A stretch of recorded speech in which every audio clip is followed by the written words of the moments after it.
Здравейте, аз съм Гошо и днес ще оцеляваме в гората и ще се отдалечим от цивилизацията. Хайде да намерим убежище. Храната ще се изкараме оттам от близката река.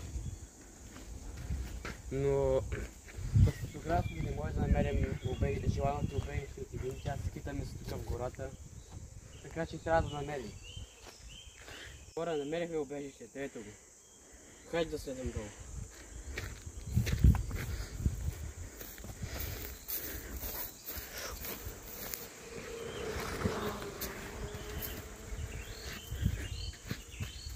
Ето това е нашето убежище, тук ще живея аз вече.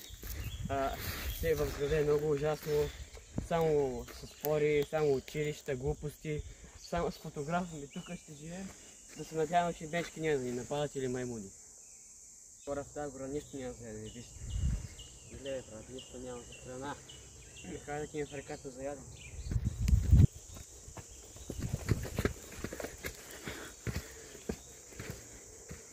Хора, ето е реката. Айде да ти я за риба.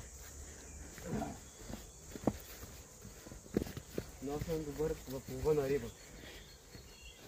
Като бях малък, преди исках да живея в гората и много ловях риба с дядо си, ама сега аз съм сам и ще ловя сам. Хайде да слезем долу. Храня се с риба, нека да отидем нагоре.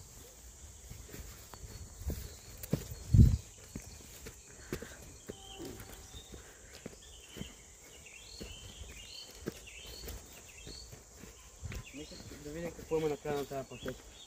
Все пак трябва да осъзнаем района. Това е моя територия. Само моя. Хора, не успяхме да снимаме какво има на края на пътеката. Следващия видео ще ви покажем. Спираме видеото, защото тъй като заваля и това ще е проблем за камерата, така че и до другия път.